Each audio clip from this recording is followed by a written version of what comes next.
All right, update 4.3. Finally. It has been 70 long years. I am 160 years old, and my great great grandchildren are already playing the game. So, yeah, the update notes have arrived, which means the update itself is coming really soon, or depending on when you're watching, it might already be released. What is up, guys? And this is episode. Wait, this is not an episode. I'm sorry. This is my Skullgirls Mobile Update 4.3 discussion. All right, so I'm sorry, guys. It's 4 in the morning over here, and my brain is scrambled eggs. But I want to do this right now so you guys can have something to keep yourselves busy while the maintenance is going on. So this is gonna feel very different from the newbie guides, alright? I am going to go maximum nerd mode on this one, and there might be things that newer players might not be able to relate to yet. But whatever you can't relate to now, I will be discussing them in future videos. In fact, you guys can help me out a little bit as I ramble on about these notes. If there's something you guys don't understand, let me know in the comments so I can take note of them and make sure that they get included in future videos. Under the warning, this is probably going to be a very long video, but if you stick around, you're going to learn a lot. So a big difference between these patch notes discussion and the newbie guides is that a lot of the discussion here, it's going to be based on insight and personal opinions. So, if I have a hot take on a certain change and you don't agree with it, do not bully me in the comments. These are just opinions, alright? Don't bully me, please. But hey, on the other hand, since it's based on insight and personal opinions, this is also a good chance for viewers to get inside my head a little bit and give you guys an idea of how I as a player process this game as a whole. Lastly, to the devs, if any of you are watching, I have two things to say. First, thank you very much for this wonderful game. I am a lazy person by nature and I would not have bothered making any content for a game that is in any way bad. Second, I will be 100% fair in this discussion, so if there's a change I don't like, I will be sure to let you guys know throughout the video. Alright, so let's get to it. So the first section is all about the new Rift system. This Rift rework, by the way, it's a huge part of why I have made zero content about Rift on either Reddit or YouTube. I kind of saw this coming for a really, really long time. I mean, it's kind of pointless to say that now because we all know the rework is coming. But I didn't want to be vocal about this too soon because, of course, it's best if it comes from the devs first. I've felt this for a really, really long time that the old Rift, it's very near a dead end in terms of improvements, especially in the biggest complaint, which is matchmaking. The 2R synchronicity just makes matchmaking really restricting. It's like a pick your poison between a mismatch or no match, So yeah, this is why they made it completely asynchronous. In the new Rift, you don't need to be online at the same time as your opponent, and matching is now instant. No more 10-minute window where you may or may not have to Rift. I mean, this happens to me 3 times a week. I use a Rift ticket, I go to the bathroom to take a dump, forget I was playing Skullgirls Mobile, log in later that evening only to find out I lost 20 points to a player 2 ranks below me. This time, things will be different. I will still lose a bunch of points to a player 2 ranks below me, but it won't be because I took a shit, it'll be because I play like shit. So this is just an example of what it's gonna look like. It's gonna look like a prize fight where you have 3 players to choose from. You can refresh the list for free once a day. Well, if you still don't like your options after your first refresh, you can spend 25 Theonite to do it again.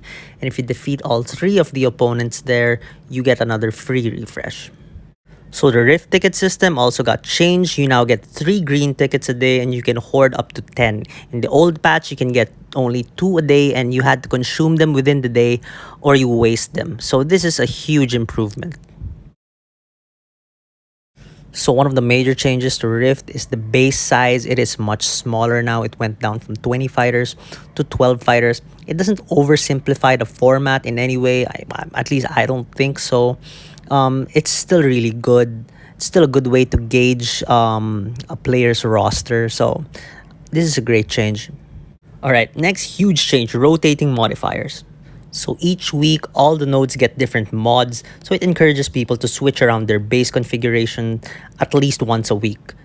This will test not just your creativity, but the range of defenders you have available. And then we have elementally themed boss nodes. So at least they spoiled the mods for this one. So let's go through them one by one. Let it snow, armor, 3 seconds when you suffer a hit that deals less than 1% max health. So you play around this the same way you play around futile resistance. This doesn't seem like It doesn't seem like a broken or really powerful modifier. Flashpoint, gain per rage, 50% stun when landing a hit. So basically, don't get hit during the fire week, just don't get hit. Okay, so fart.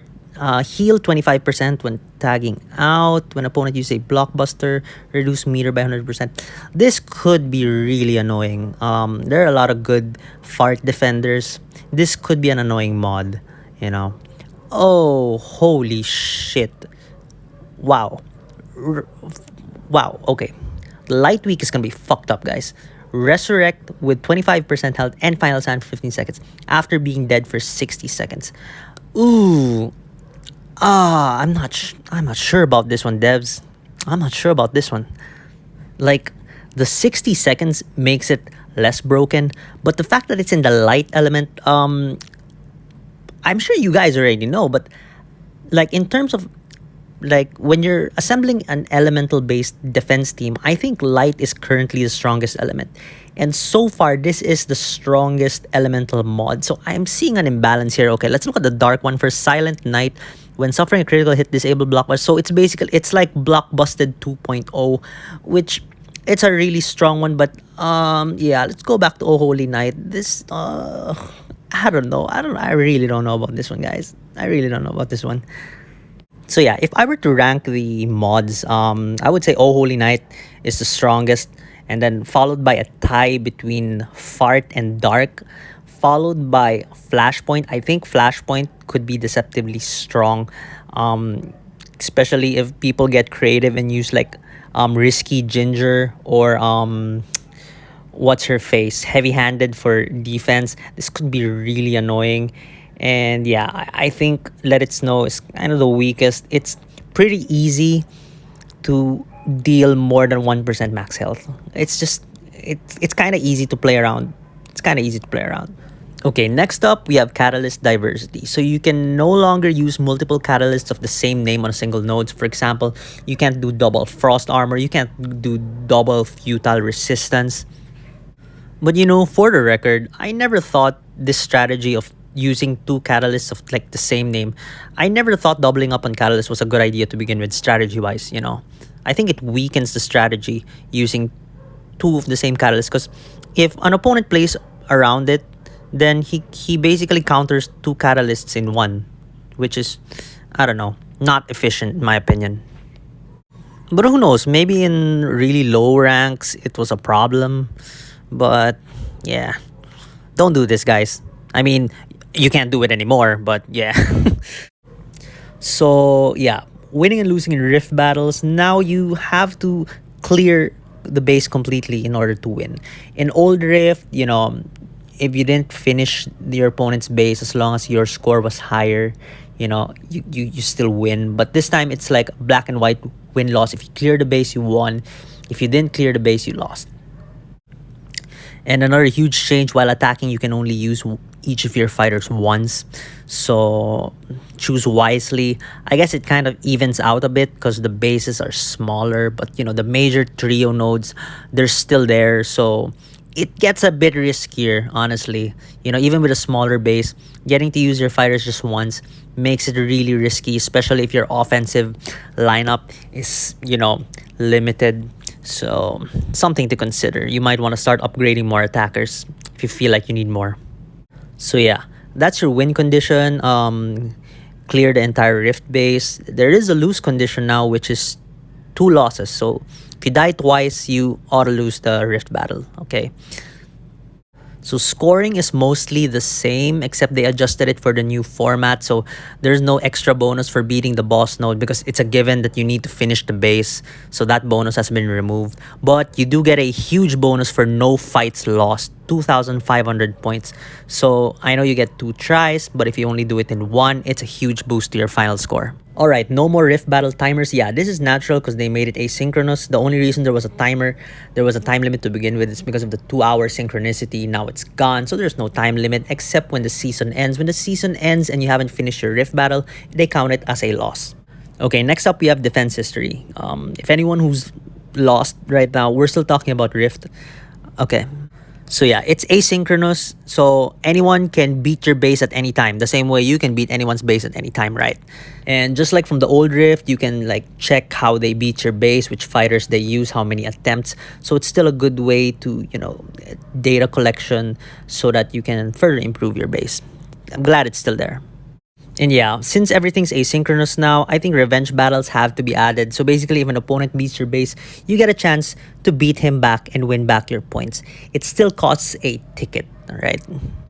And yeah, a lot of people might be against revenge battles because, they're gonna feel like, oh, it might be unfair. I might lose so many points because everyone's challenging my base.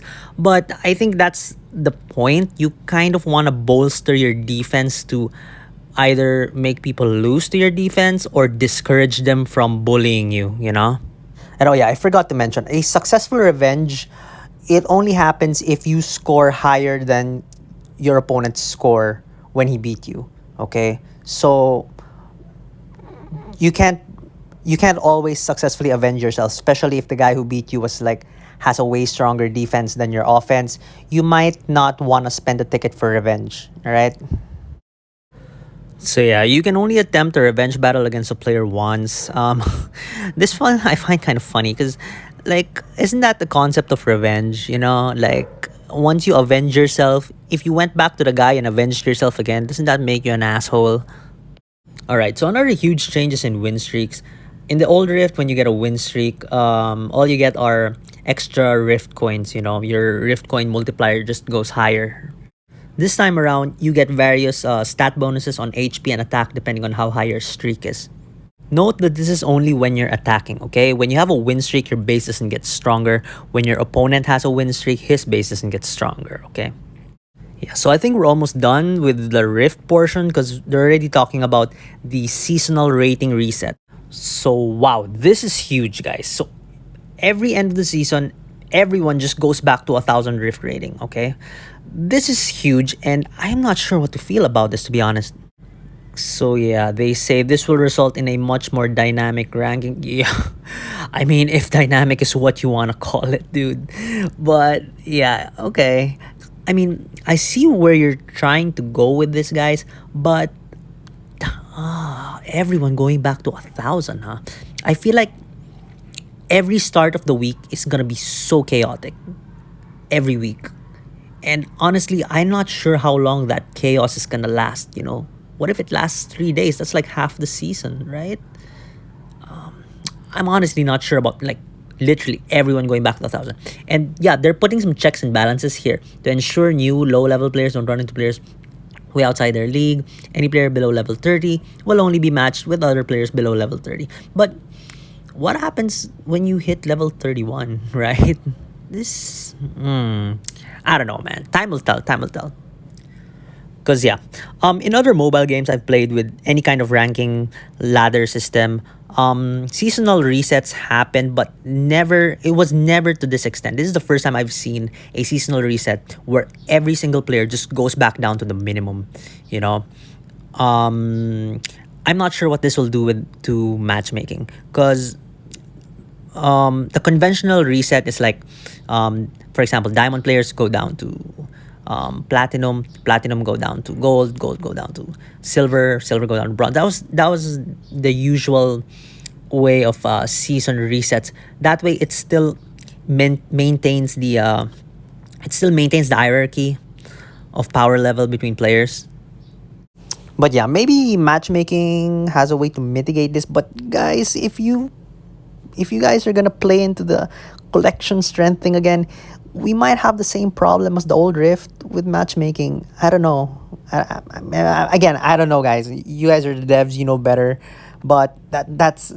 I just feel like a weekly full-blown reset where everyone just goes back down to the minimum. Ooh, I'm not sure what it does to the matchmaking. So next up, we have a completely new feature added to the game called accolades. It's a pretty short one. They're basically just player achievement milestones. Like if you complete a number of story mode missions, you get this reward. There's actually not much to talk about. So yeah, I don't think I need to dwell on this section too long. Oh, okay, cool. I don't know if you guys noticed, but if you finish 100% of the master story mode, you get a legendary relic, which is a guaranteed gold with a 10% chance of a diamond. Basically, it's a guaranteed gold with some false hope sprinkled on top. Heh, I'm just kidding, guys. It's just that, 10% for a person with my luck, it feels more like 0.01. Okay, so next up we have deployments, which was a much needed feature, I believe. It's a finally Skullgirls Mobile has a way to level up fighters without actually fighting. I think we needed at least one way to do that, and deployments is, I think, a perfect way to do this. Yeah, so this picture pretty much sums up how deployments work. There's three types. There's a short one that lasts 15 minutes where you send one fighter and he gets 15,000 experience. There's a medium one where you send two fighters, minimum silver for one of them, and they get 20,000 experience each. By the way, these are total amounts. They get divided per fighter. So yeah, that's a 6 hour one. And lastly, you can send three fighters away for 16 hours. One of them has to be at least gold, and then they get 25,000 each at the end of the deployment. And as you can see at the bottom below the fighter slots, there's like a Theonite, a Premier, and a character relic. These are possible bonus rewards. They're not guaranteed. So yeah, this one's pretty cool. Some of the missions, they have like mission descriptions, and some of the missions require certain fighters and certain elements.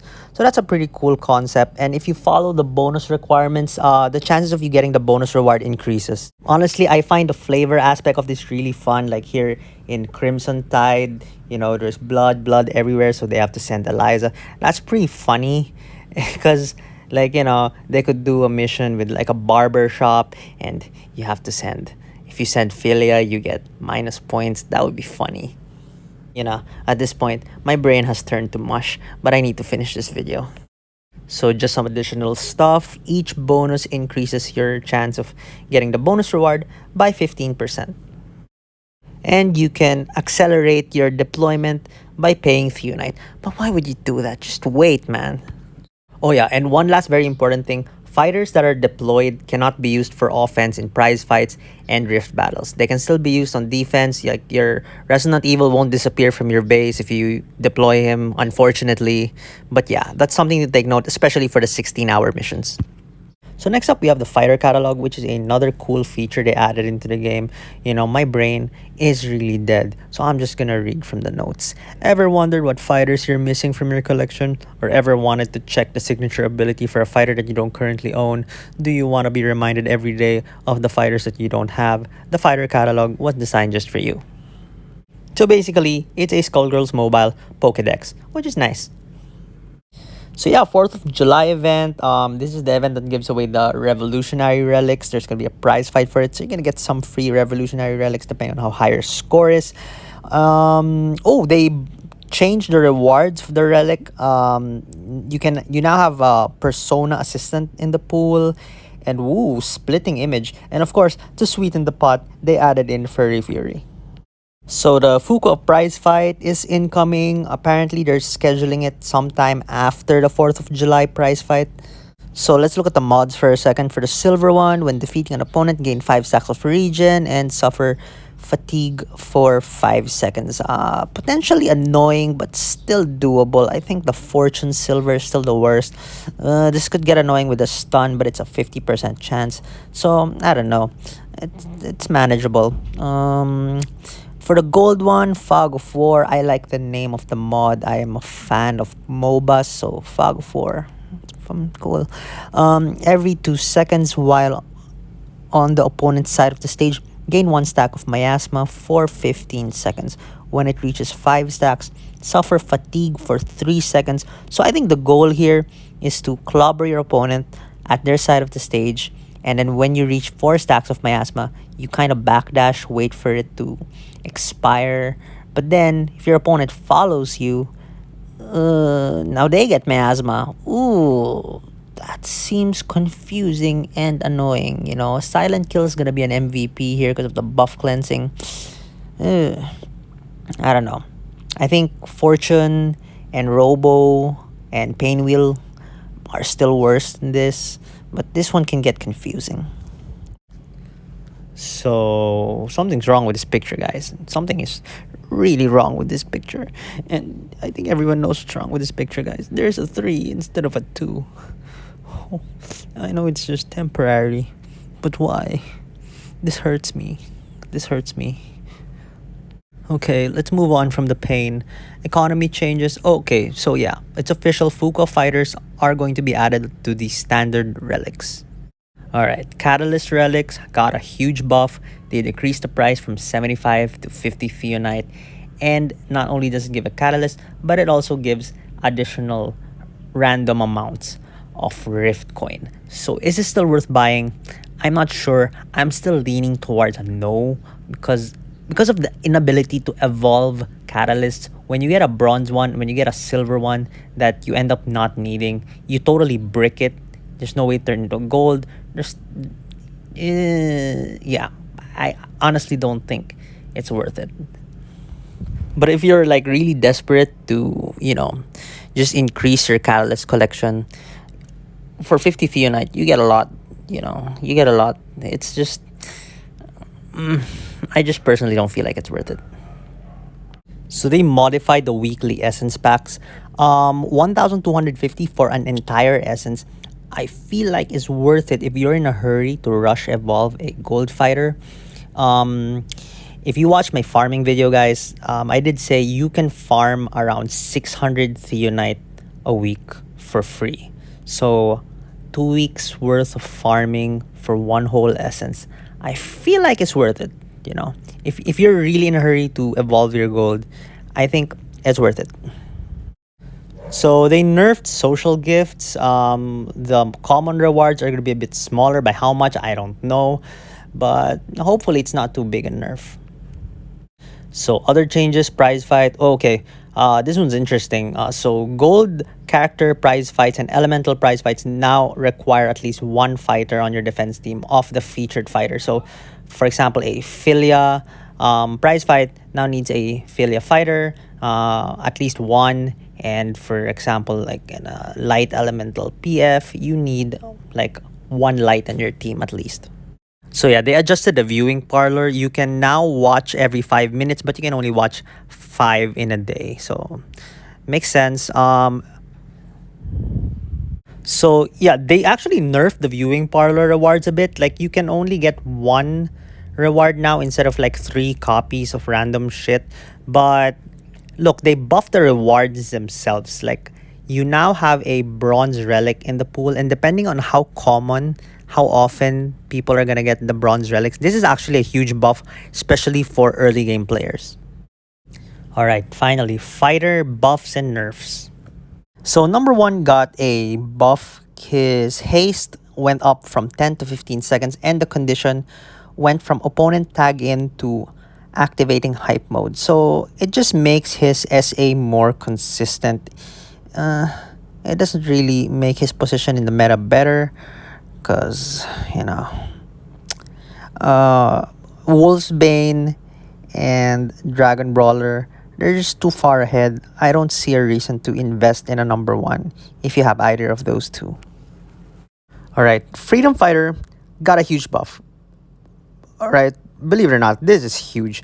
Because, okay, now when blocking both blockbusters and special moves, last time it was just blockbusters, now special moves, blocking special moves would also disable opponent blockbusters and inflict a stun. And if you guys remember the last update, AI has been buffed to, be able to spam specials more often. So this is actually a huge buff for Freedom Fighter. I still think Dragon Brawler and Wolfsbane are better, but yeah, big buff.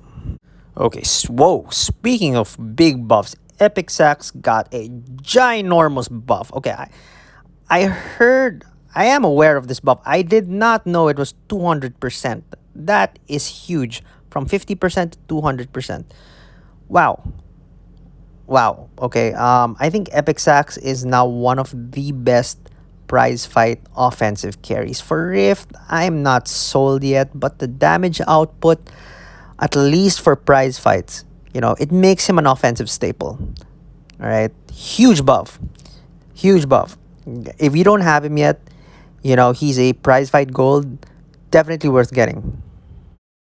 Okay, Robocop also got a substantial buff, not a ginormous buff like Epic Sax, but it's a substantial one. Now like once per match when suffering a hit will be fatal, he gains 3 stacks of barrier and armor. The armor lasts for 10 seconds. So this is a substantial buff on the defensive end, because he kind of gets health back, albeit it's fake health because it's in the form of barrier. So I still think it's like a slightly worse version of like Big Top or Last Hope. But take note, he's Big Band and he's water. So if you want to do some kind of water frost armor, Big Band node, pair him up with heavy metal, that's kind of viable now. So Megasonic gets a substantial buff as well. When blocking a hit, not only does he get enraged, he also gets thorns, and both buffs now last for 10 seconds. Yeah, it's definitely a substantial buff because like thorns is really annoying. But again, because of the activation condition, you can play around it. Just make sure your hits aren't blocked. That's something fairly simple enough to pull off against a big band. You know, and another thing, even with this buff, Megasonic is still in like this weird awkward spot where he's a worse defender than Resonant Evil, and he's a worse attacker than Epic Sax. So, although he got the buff, his place in the meta hasn't changed. So, Gray Matter gets a buff. Yeah, it's a substantial one too. All teammates now get 25% additional blockbuster meter. So in the old one, she was the only one who got 25%. Her teammates got 15%. So now it's even spread at 25. Once per match while Cerebell is alive. This is new, by the way. All teammates gain an additional 50% blockbuster meter when dropping below 25% health. So it's a substantial buff, especially as a support unit. It makes defense teams scarier. It adds a bit of teeth to them because you get threatened by the level 3 blockbuster much easier. Place in the meta for Rift, I'm not sure.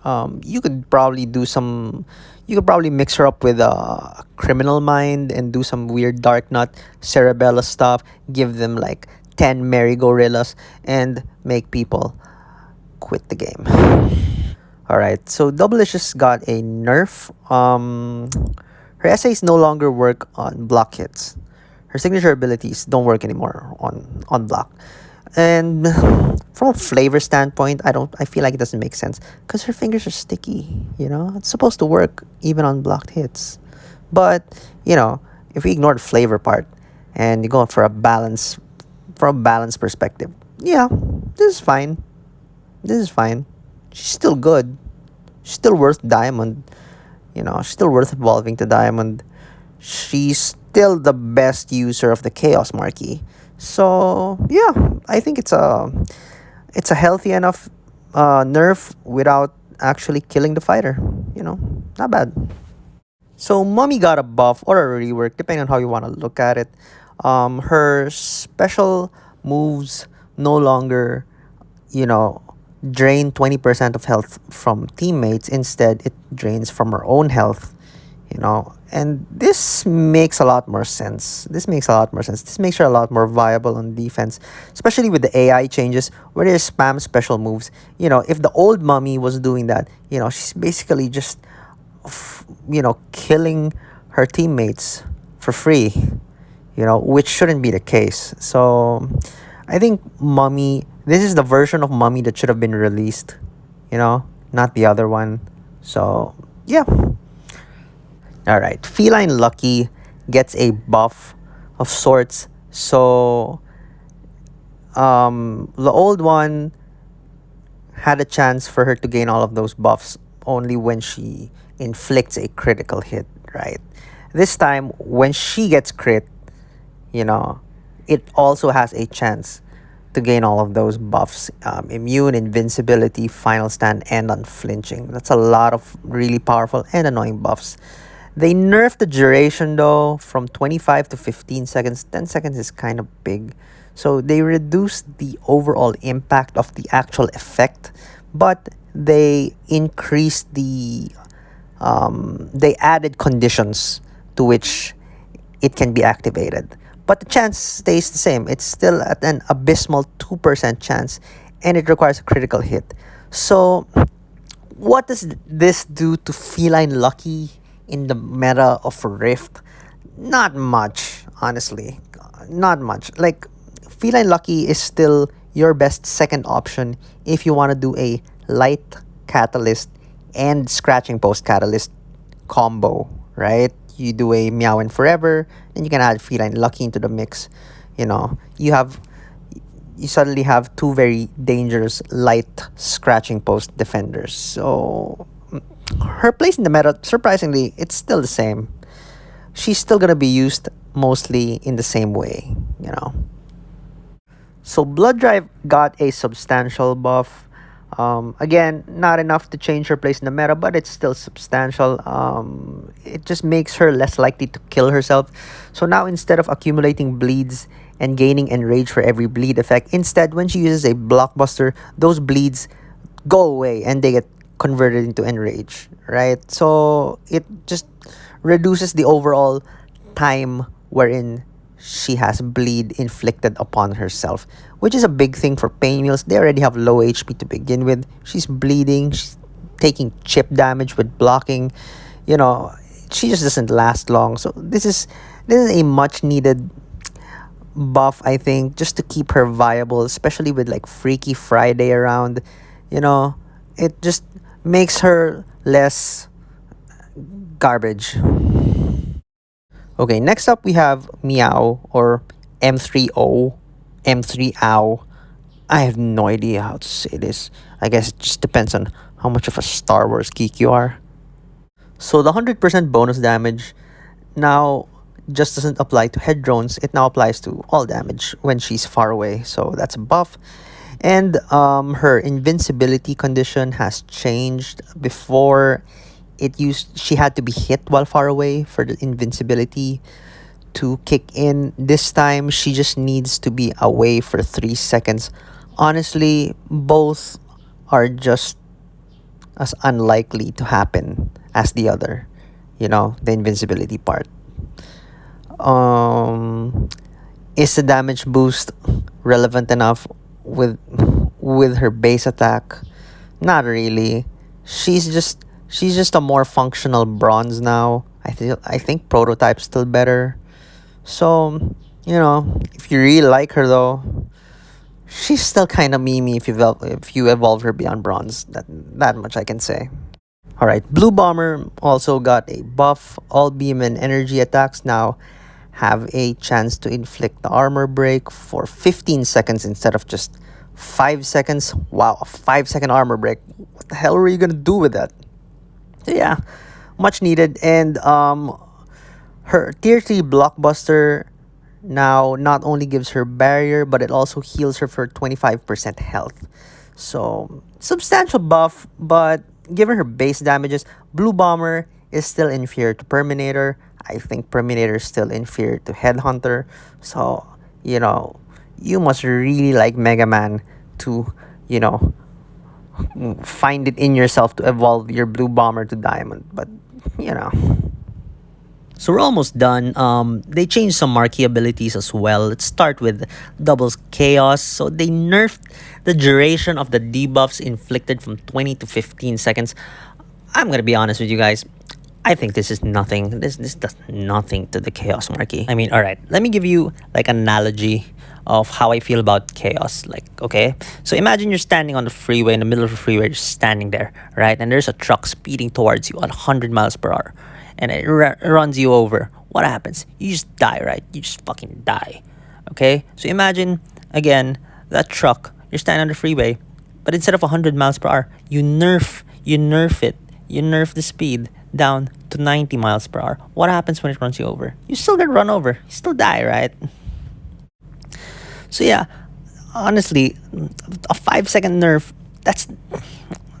it doesn't do much. It really doesn't do much. I think Chaos is still the most powerful marquee in the game in terms of like raw impact, raw power, I think Chaos is really it's way up there. It's yeah, you know, the teams that the kind of defense teams that Chaos was meant to run down, they're still gonna get run down even with a 5 second nerf. You know, I mean, all right. There's another way to look at it. There's another way to look at these nerfs, right? You can view it this way.